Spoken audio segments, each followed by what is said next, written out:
안녕하세요. 이번 프로젝트에서 유튜브 발표를 맡게 된 김재윤입니다. 저희는 주제를 구독자 수 탑 1000 유튜버들의 데이터를 분석해보고 연수입을 예측해보는 프로그램을 진행해봤습니다.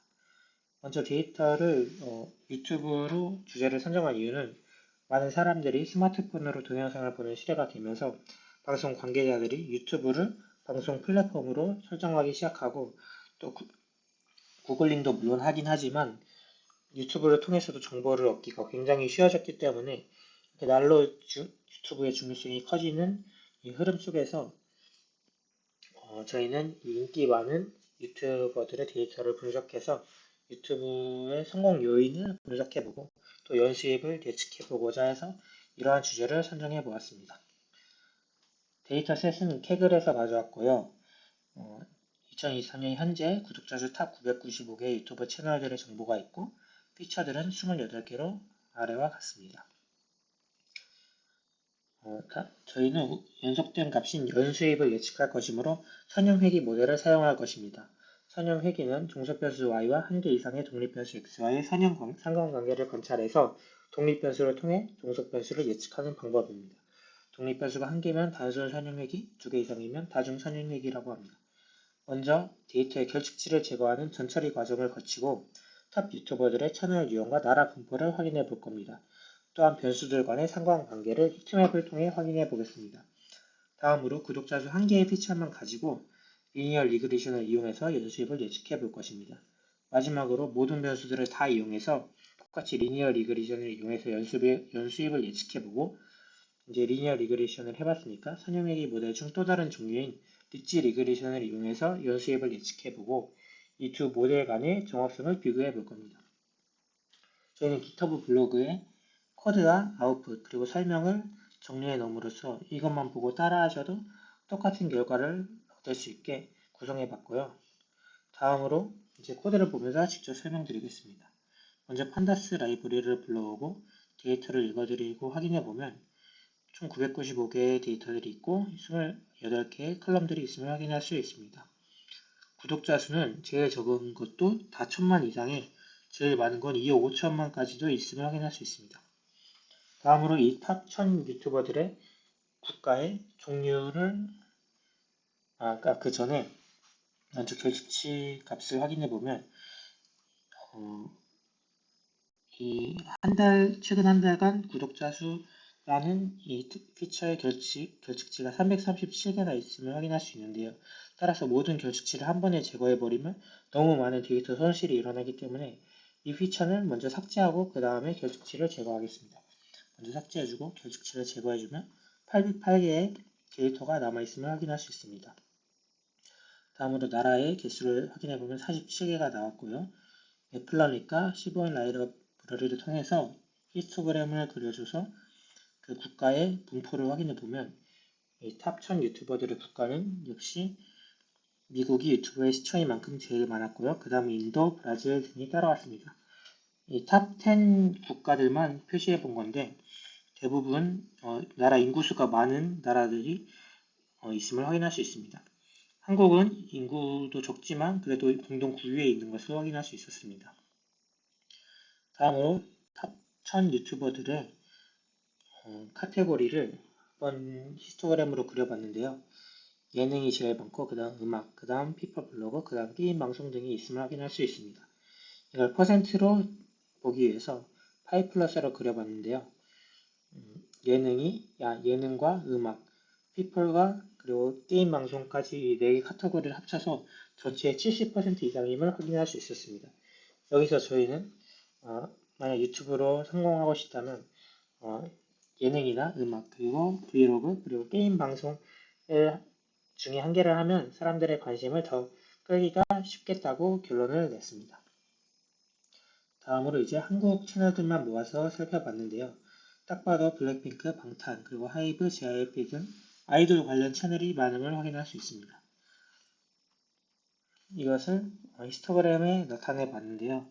이 엔터테인먼트 채널에는 음악 방송도 있기 때문에 총 한국 15개 채널 중 8개, 즉 반 이상의 채널들이 다 K-POP 아이돌 관련 채널이었습니다. 역시 아이돌 강국임을 확인할 수 있었습니다. 이제 연수입을 예측할 건데 연 최고 수익과 최저 수익의 평균을 내서 연수입이란 컬럼을 새로 만들어줬습니다. 이렇게 새로 만들어진 것을 확인할 수 있고요. 이제 리니어 리그레션을 통해서 회의 분석을 할 것이기 때문에 수치형 데이터 컬럼만 남겨줄 것입니다. 또한 나라의 실업률, 고등교육률, 국가의 위도 경도 등은 우리가 유튜브 채널을 만들어서 운영한다고 할 때 조절할 수 있는 요인이 아니기 때문에 이러한 것들은 빼주고 가겠습니다. 다음으로 히트맵을 통해서 이 변수들 간의 상관관계를 나타내면 먼저 이 값이 1에 가까울수록 양의 상관관계, 즉 커지면 커지는 관계를 갖고 있고요. 마이너스 1에 가까울수록 음의 상관관계, 즉 커지면 작아지는 관계를 갖고 있습니다. 저희는 연수인만 관심이 있기 때문에 구독자 수와 동영상 조회수는 양의 상관관계, 즉 이것들이 커지면 연수입이 커지는 커다란 양의 상관관계를 갖고 있고요. 업로드 수나 유튜브 채널 생성 연도, 인구는 연수입과는 크게는 상관이 없는 것을 확인할 수 있습니다. 이제 구독자 수 1개의 피처만 가지고 연수입을 예측해 보겠습니다. 먼저 사이클런에서 트레인 테스트 스플릿을 가져와서 훈련과 테스트를 8대2의 비율로 나눠줍니다. 데이터를. 그 다음 사이클런에서 리니어 리그레션을 불러와서 리니어 리그레션 모델에 이 데이터를 학습시켜주고요. 그리고 또 민 스퀘어드 에러를 불러와서 민 스퀘어드 에러 MSE란 저희가 생성한 모델의 예측의 정확성을 측정하는 지표 중 한 개로 MSE 값이 작을수록 더 모델이 좋은 겁니다. 트레이닝 셋에서 MSE가 이렇게 나왔고 테스트 셋에서는 이렇게 나왔는데 트레인보다는 테스트 셋에서 더 값이 작으니 테스트 셋에서 더 예측을 정확하게 하고 있다고 할 수 있습니다.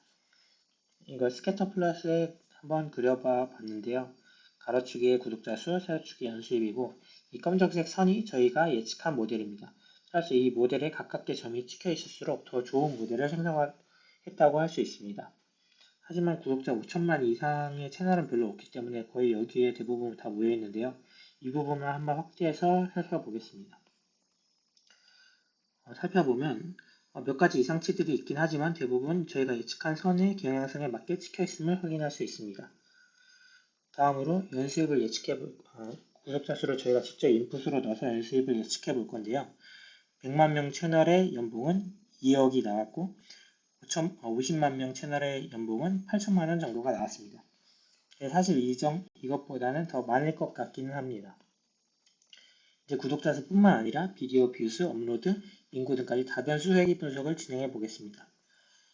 똑같이 불러와서 학습시켜주고 MSE를 측정해보면 트레이닝과 테스트 MSE 둘 다 구독자 수 1개만 가지고 측정했을 때보다 더 좋은 결과를 가지고 있는 것을 확인할 수 있습니다. 이것을 스캐터 플롯에 한번 그려져 보면 가로가 실제 연수입, 세로가 예측 연수입이고요. 이 빨간색 선에 점들이 가깝게 찍혀 있을수록 더 좋은 모델을 생성한 겁니다. 여기서도 역시 몇 가지 이상치들이 있긴 하지만 대부분 이 빨간색 경향성에 맞게 찍혀 있음을 확인할 수 있습니다. 이제 리니어 리그레션을 해봤으니까 선형회귀의 다른 종류인 리치 리그레션을 통해서 예측해 보겠습니다. 리치 리그레션은 과적합의 방지에 좀 더 특화된 그런 모델입니다. 사이트에서 리치를 불러가지고 학습시켜준 다음에 MS를 확인해보면 사실 전에 리니어 리그레션의 MS와 거의 똑같고 테스트에서만 결과가 조금 더 나빠진 걸 확인할 수 있는데요. 사실 의미 있는 그 차이는 확인할 수 없었습니다. 따라서 저희는 이 데이터 셋에 관해서는 리니어 리그레션이나 리치 리그레션이나 상관없이 아무거나 사용해도 된다는 결론을 내렸습니다. 지금까지 들어주셔서 감사합니다.